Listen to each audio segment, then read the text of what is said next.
Paul's Epistle to the Galatians, chapter 2.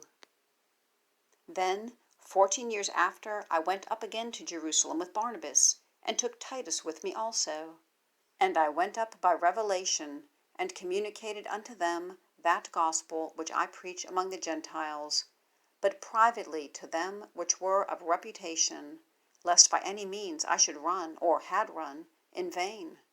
But neither Titus, who was with me, being a Greek, was compelled to be circumcised, and that because of false brethren unawares brought in, who came in privily to spy out our liberty which we have in Christ Jesus, that they might bring us into bondage, to whom we gave place by subjection, no, not for an hour, that the truth of the gospel might continue with you.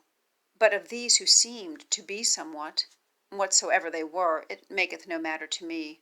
God accepteth no man's person.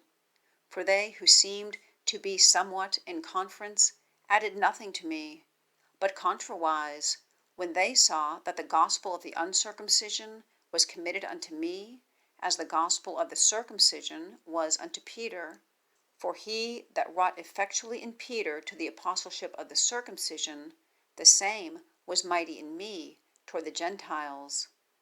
And when James, Cephas, and John, who seemed to be pillars, perceived the grace that was given unto me, they gave to me and Barnabas the right hands of fellowship, that we should go unto the heathen, and they unto the circumcision.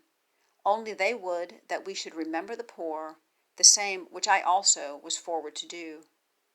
But when Peter was come to Antioch, I withstood him to the face, because he was to be blamed. For before that certain came from James, he did eat with the Gentiles, but when they were come, he withdrew and separated himself, fearing them which were of the circumcision. And the other Jews dissembled likewise with him, insomuch that Barnabas also was carried away with their dissimulation. But when I saw that they walked not uprightly according to the truth of the gospel, I said unto Peter before them all, If thou, being a Jew, livest after the manner of Gentiles, and not as do the Jews, why compellest thou the Gentiles to live as do the Jews?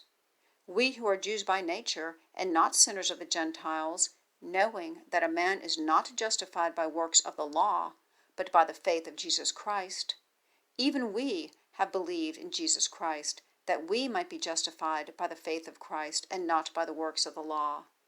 For by the works of the law shall no flesh be justified. But if, while we seek to be justified by Christ, we ourselves also are found sinners, is therefore Christ the minister of sin? God forbid. For if I build again the things which I destroyed, I make myself a transgressor. For I, through the law, am dead to the law, that I might live unto God. I am crucified with Christ. Nevertheless I live, yet not I, but Christ liveth in me. And the life which I now live in the flesh, I live by the faith of the Son of God, who loved me, and gave himself for me. I do not frustrate the grace of God, for if righteousness come by the law, then Christ is dead in vain.